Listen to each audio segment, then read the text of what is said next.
Hello everyone. तो आज हम एक्सरसाइज 14 का क्वेश्चन नंबर 11 सॉल्व करेंगे। तो देखते हैं क्वेश्चन क्या है। क्वेश्चन है, two poles of equal heights are standing opposite to each other on either side of the road which is 80 metre wide. From a point P between them on the road, the angle of elevation of the top of one pole is 60 degree and the angle of depression from the top of another pole at P is 30 degree. Find the height of each pole and distances of the point P from the poles. ठीक है, अब देखेंगे question ध्यान से। और ये question NCERT का भी है, इसको हम सॉल्व भी कर चुके हैं। तो इसमें क्या है कि एक रोड है जिसका विड्थ दिया है, चौड़ाई दिया है जो कि 80 मीटर है। क्लियर है। तो यहाँ पे हम रोड के चौड़ाई को केवल रिप्रेजेंट कर रहे हैं। ठीक है, तो मान लेते हैं कि ये मेरा रोड का चौड़ाई है जो कि 80 मीटर का है। ठीक है, तो इसे इधर बनाते हैं। ठीक है, अब रोड के दोनों तरफ एक पोल्स लगे हुए हैं और दोनों पोल्स का हाइट इक्वल क्वेश्चन में दिया गया है। ठीक है, तो मान लेते हैं कि एक पोल यहां पे और दूसरा पोल कहीं यहां पे। ठीक है, रोड के दोनों किनारे पे पोल्स लगे हुए हैं जिनका हाइट इक्वल है। ठीक है, अगर ये 10 मीटर है तो ये भी 10 मीटर है, इक्वल हाइट्स के। ठीक है, अब आगे क्वेश्चन में दे रहा है कि रोड के बीच में कहीं एक पॉइंट है। ठीक है, बीच में कहीं भी एक पॉइंट P है, वहां से ऑब्जर्वर जो है एक पोल के टॉप पे दिख रहा है। ठीक है, तो मान लेते हैं वो पॉइंट P कहीं इस यहां पे है। ठीक है ना, मान लेते हैं कि वो पॉइंट P रोड के बीच में यहां पे है। बीच का मतलब एकदम बीचों बीच नहीं, रोड के बीच में कहीं भी। ठीक है, चलो, तो ये मेरा पॉइंट P है। अब इस पॉइंट P से एक ऑब्जर्वर है जो कि एक पोल के टॉप पे देख रहा है। लिखा गया है कि from a point P between them on the road the angle of elevation of the top of one pole is 60 degree. ठीक है, तो इस पॉइंट से एक ऑब्जर्वर मान लेते हैं इस पोल के टॉप पे देख रहा है। तो लाइन ऑफ साइट क्या होगा? लाइन ऑफ साइट कुछ ऐसा होगा। ठीक है, और इस केस में जो एंगल ऑफ एलिवेशन बन रहा है वो एंगल ऑफ एलिवेशन कितना है मेरा? 60 डिग्री। तो ये एंगल हमको दिया है जो कि 60 डिग्री है।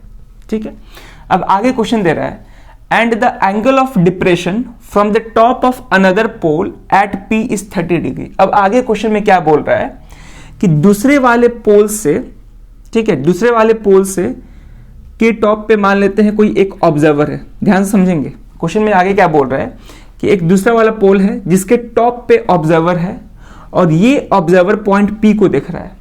ठीक है ना, अब देखिएगा यहाँ पे सिचुएशन बदल गया। अब यहाँ पे बोल रहा है कि दूसरे वाले पोल के टॉप पे कोई ऑब्जर्वर है जो कि पॉइंट P को देख रहा है। ठीक है, तो लाइन ऑफ साइट क्या होगा? लाइन ऑफ साइट कुछ ऐसा होगा, लाइन ऑफ साइट ये होगा और यहाँ पे एंगल ऑफ डिप्रेशन होगा और एंगल ऑफ डिप्रेशन हमेशा हॉरिजॉन्टल लाइन के साथ होता है। तो हॉरिजॉन्टल लाइन ये हो गया मेरा, मान लेते हैं।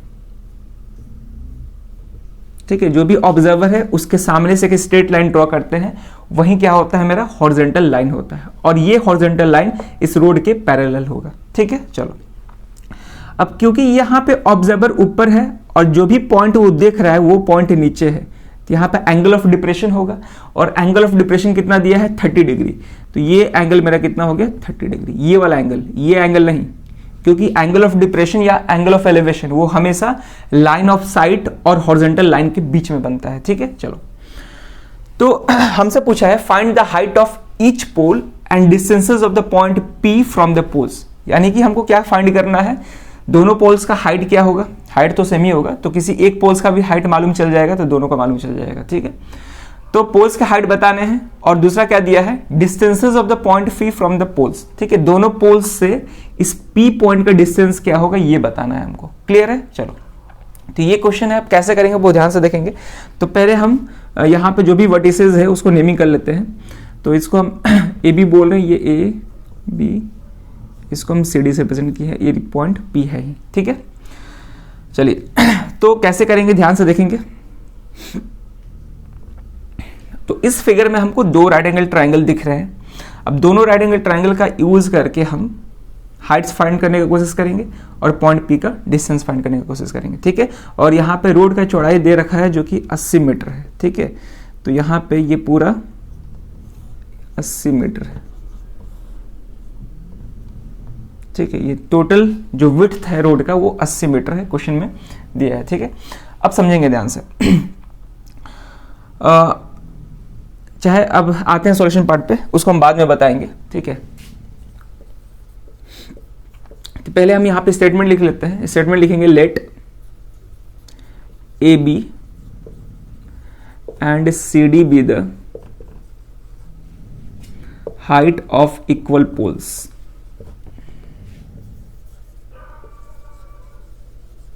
अच्छा, equal height of the poles लिख सकते हैं, ठीक है, equal height of the poles.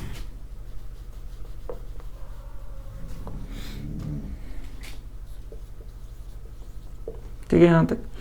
और यहां पे BC कितना दिया हुआ है, BC है 80 मीटर।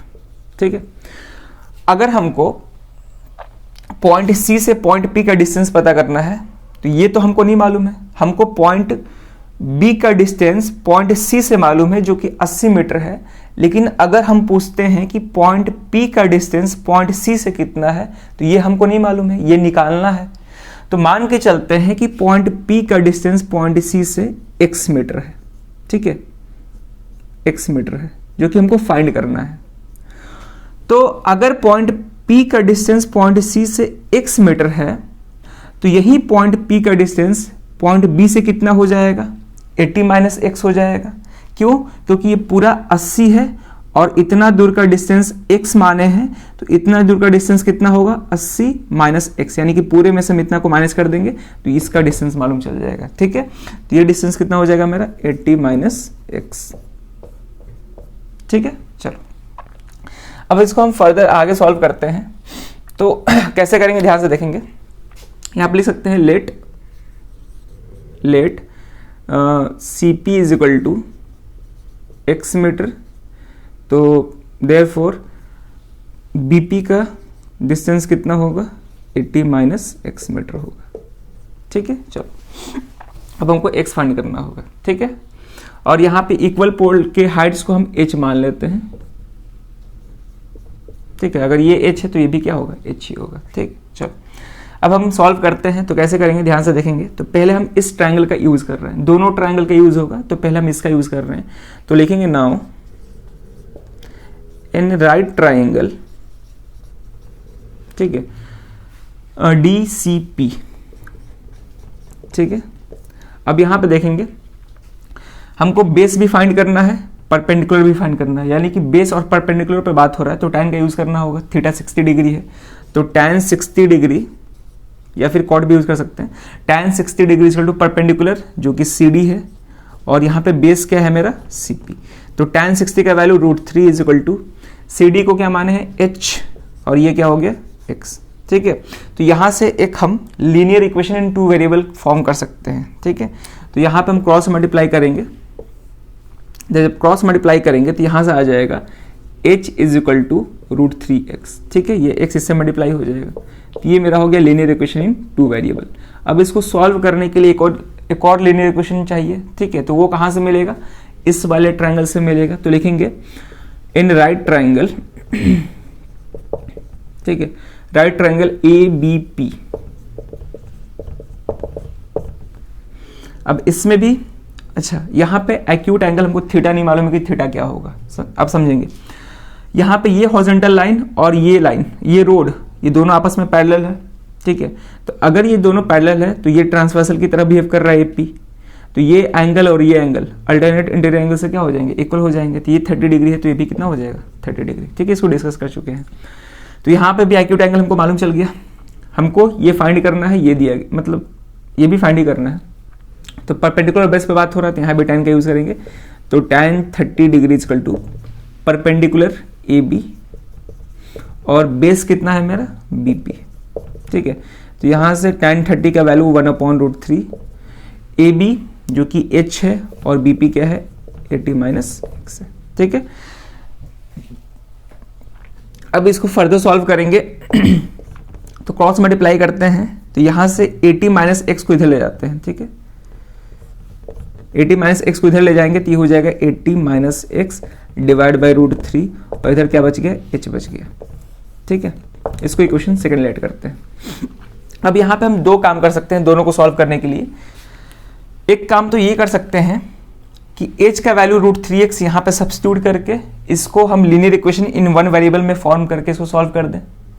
दूसरा ये कर सकते हैं कि अगर हम दोनों इक्वेशन को देखें तो दोनों इक्वेशन में h जो है √3x के इक्वल है यहाँ पे, और यहाँ पे जो h है 80 माइनस एक्स अपॉन √3 के इक्वल है, ठीक है। तो हम बोल सकते हैं कि LHS साइड इक्वल है, तो RHS भी आपस में क्या होंगे, इक्वल होंगे।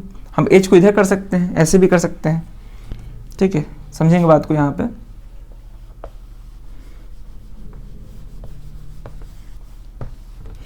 देखेंगे यहाँ पे हम चाहे तो h को h is equal to 80 minus x divide by √3 ले सकते हैं, ठीक है। अब यहाँ से आसानी से समझ में आ सकता है कि दोनों इक्वेशन में LHS साइड इक्वल है, ठीक है, तो RHS भी क्या हो जाएंगे, आपस में इक्वल हो जाएंगे, और वहां से हम x का वैल्यू सॉल्व करके आसानी से फाइंड कर सकते हैं, ठीक है। तो ये या तो ऐसे सॉल्व कर सकते हैं, या फिर h का वैल्यू √3x सब्स्टिट्यूट करके भी सॉल्व कर सकते हैं, ठीक है ना। तो इतना पॉज करके पहले नोट करें, फिर हम आगे बताते हैं।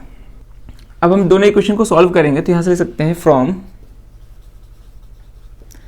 Equation first and second we get, ठीक है। तो यहां से हम डायरेक्टली क्या कर रहे हैं, RHS को इक्वल दिखा रहे हैं, ठीक है। तो यहां से आ जाएगा √3x is equal to 80 minus x divide by √3, ठीक है। अब क्रॉस मल्टीप्लाई करेंगे तो √3 इंटू √3 जो कि 3 हो जाएगा, तो 3x is equal to 80 minus x, ठीक है। अब हमको x फाइंड करना है, तो ये माइनस एक्स इधर आएगा तो प्लस एक्स हो जाएगा, तो 3x अब प्लस एक्स 4x हो जाएगा इज इक्वल टू 80। तो यहाँ से x आ जाएगा 80 डिवाइड बाई 4 जो कि 20 हो जाएगा, तो x कितना आ गया 20 मीटर, ठीक है। और x क्या था, x था distance of point P from the first pole. अगर हम इसको फर्स्ट पोल बोल रहे हैं और इसको सेकंड पोल बोल रहे हैं तो बोल सकते हैं कि distance of point P from the first pole वो कितना आएगा 20 मीटर आएगा। और जब सेकंड पोल से निकालना होगा तो सेकंड पोल से डिस्टेंस कितना है 80 माइनस एक्स है, तो यहाँ पे x के जगह पे 20 पुट करेंगे तो 80 माइनस 20 जो कि क्या निकल के आएगा 60 निकल के आएगा, ठीक है। या फिर बुक में आंसर जो दिया है वो आंसर लेफ्ट पोल और राइट पोल मान के दिया है, ठीक है। तो ये मेरा राइट पोल है और ये मेरा लेफ्ट पोल है, तो लेफ्ट पोल से पॉइंट P का डिस्टेंस 20 मीटर होगा और राइट पोल से पॉइंट P का डिस्टेंस 60 मीटर होगा, 80 माइनस 20 जो कि 60 मीटर निकल के आएगा, ठीक है। तो यहां से हम लिख सकते हैं यहां पे लिख रहे हैं therefore distance of point P from left pole is 20 meter and that of the right pole is 80 metre, ठीक है। ये राइट पोल है तो सॉरी 80 कह रहे हैं 60 मीटर, ठीक है। 60 मीटर कैसे आएगा समझ में आया है, यहाँ पे x के जगह पे 20 पुट करेंगे तो 80 माइनस 20 जो कि 60 निकल के आएगा, तो 60 मीटर। क्लियर है। तो ऐसे इस क्वेश्चन को सॉल्व करना था। तो यहाँ पे तो एक पार्ट हुआ, दो पार्ट था क्वेश्चन में, height of each pole, height of pole भी निकालना था और डिस्टेंस ऑफ पॉइंट P निकालना था दोनों पोल से, ठीक है। तो डिस्टेंस ऑफ पॉइंट P तो निकल गया, लेफ्ट वाले पोल से 20 मीटर आ रहा है और राइट वाले पोल से 60 मीटर आ रहा है। अब हमको हाइट फाइंड करना है कि दोनों का हाइट क्या होगा, ठीक है। अब ध्यान समझेंगे। तो यहाँ पे h is equal to √3x, equation first में h किसके इक्वल है √3x के, और h क्या था हाइट ऑफ पोल था। तो यहाँ पे हम x के जगह पे 20 रख देंगे तो वहां से हमको क्या आ जाएगा, हाइट भी निकल जाएगा। तो यहीं पे हम कर दे रहे हैं, तो लिखेंगे फ्रॉम इक्वेशन फर्स्ट। तो इक्वेशन फर्स्ट क्या है मेरा, h is equal to √3x है। From equation first h is equal to √3x और x का वैल्यू कितना निकल के आया है, तो x का वैल्यू 20 मीटर निकल के आया है। तो यहां से क्या हो जाएगा 20√3, ठीक है। x के जगह पे 20 रख दिए, ठीक है, x के जगह पे 20 रख दिए, √3 इतना मीटर, ठीक है। तो यहां पे हम आसानी से हाइट ऑफ पोल्स भी निकाल लिए जो कि कितना है 20√3 मीटर। ये समझ में आया होगा। h √3x के इक्वल है और x का वैल्यू ऑलरेडी हम यहाँ पे फाइंड किए हैं जो कि 20 है, यहाँ पे सब्स्टिट्यूट कर दिए तो h इक्वल टू 20√3 मीटर निकल के आ गया, ठीक है। और h क्या था, हाइट ऑफ पोल था, तो लिख सकते हैं therefore height of each pole is 20√3 metre, ठीक है। ये आंसर हो गया।